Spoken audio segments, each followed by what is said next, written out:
Assalamualaikum warahmatullahi wabarakatuh. Alhamdulillah, alhamdulillahi wa kafa, wassalatu wassalamu ala rasulillahil mustafa wa ala alihi wa sahbihi wa mawafa. Amma ba'du. Alhamdulillah, puji syukur kehadirat Allah Subhanahu wa taala. Pada saat ini kita masih diberikan kesehatan sehingga kita dapat beraktivitas. Selawat dan salam senantiasa kita hadiahkan kepada junjungan kita baginda Nabi Muhammad SAW. Mudah-mudahan kita semua mendapatkan syafaat beliau di yaumil akhir kelak nanti.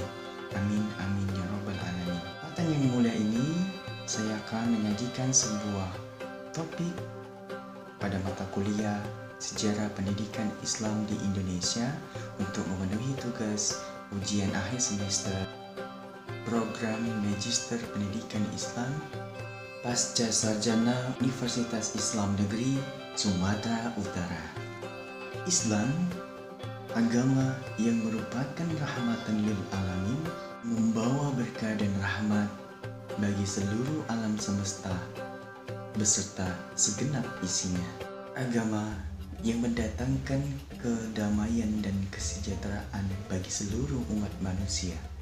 Ini tergambarkan secara jelas di Indonesia, di mana penyebaran agama Islam dilakukan secara damai antara lain oleh pedagang Gujarat melalui media perdagangan ataupun pernikahan antara kaum pribumi dan pendatang. Kita dapat garis bawahi bahwa Islam mulai masuk ke Indonesia pada awal abad ke-7 Masehi. Ini dibuktikan dengan penemuan makam seorang muslim di Barus, lebih kurang 300 km dari kota Medan, Sumatera Utara.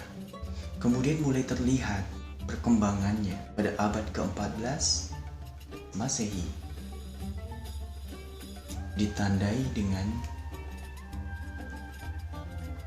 banyak lahirnya kerajaan-kerajaan Islam di pada saat itu. Islam semakin berkembang pesat, terkhusus dalam bidang pendidikan Islam.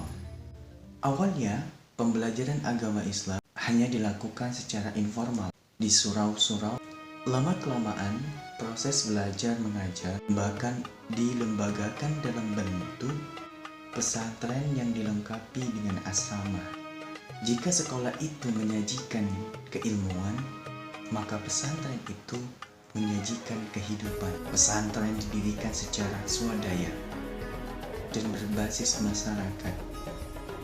Jadi, tidak ada campur tangan dari pemerintah ketika itu maupun pemerintah kolonial Belanda. Inilah kemandirian inilah yang merupakan kekuatan, ciri khas, dan menjadi cikal bakal perkembangan pendidikan Islam di Indonesia melalui kepemimpinan kiai atau wali dan ulama yang begitu berpengalaman, yang membawa perdamaian secara lebih sistematik dengan mengasimilasikan nilai-nilai lama dari tradisi lokal dengan nilai-nilai baru dari ajaran agama Islam.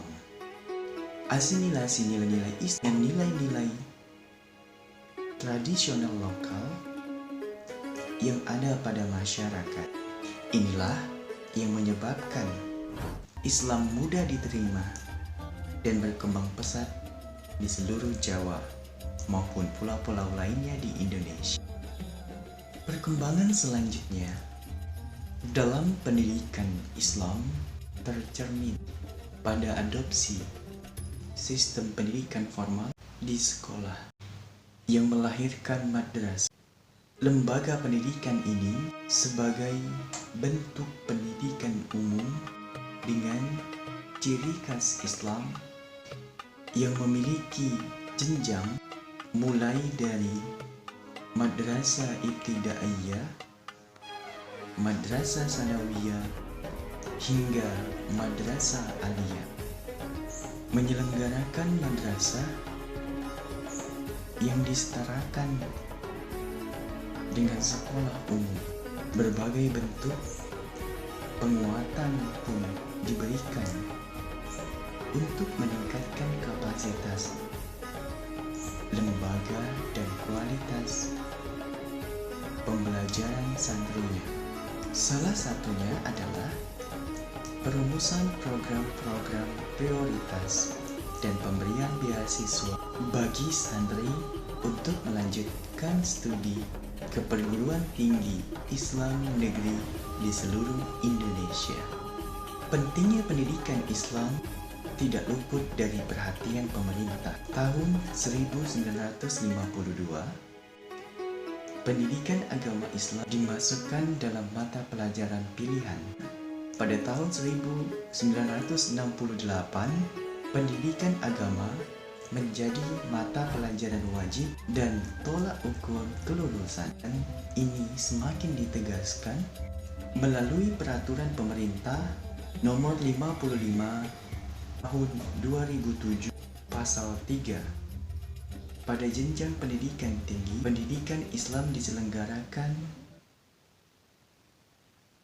dalam dua jalur yang saling melengkapi, Ma'had Ali dalam pesantren dan UIN di luar pesantren.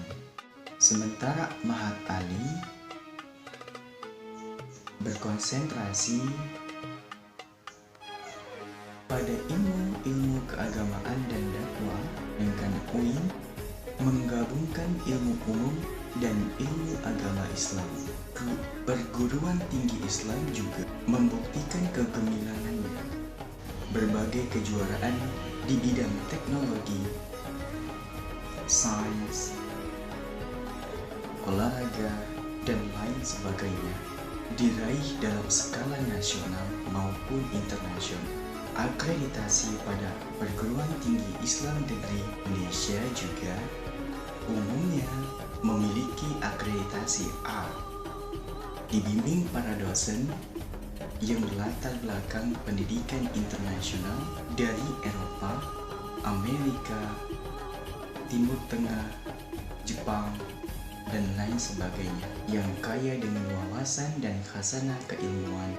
Selain itu, sejumlah perguruan tinggi Islam juga diminati oleh mahasiswa asing dari berbagai negara. Dosen-dosen perguruan tinggi Islam juga aktif menulis di berbagai jurnal internasional. Apabila kita melihat pada Provinsi Sumatera Utara, juga memiliki perguruan tinggi Islam negeri yang berintegritas dan berkualitas tinggi, yaitu Universitas Islam Negeri Sumatera Utara. Sarana dan prasarana UINSU semakin berkembang pesat hingga saat ini memiliki beberapa gedung yang beralamat di Jalan YN nomor 1 Medan sebagai kampus 1, Jalan William Iskandar Medan Estate sebagai kampus 2. Adapun juga gedung baru yang berlokasi di lapangan golf Desa Tuntungan, Pancur Batu, dan insya Allah juga akan ada UINSU di Kota Tebing Tinggi. Kami berharap masyarakat sekitar bisa saling bekerja sama demi perkembangan pendidikan agama Islam. Hal ini tentu memberikan dampak positif bagi pembangunan ekonomi sumber daya manusia. Kita bisa jika kita bersatu, fastabiqul khairat, berlomba-lombalah dalam kebaikan. Wallahu muwaffiq ila aqwamit thoriq wal afu minkum. Assalamualaikum warahmatullahi wabarakatuh.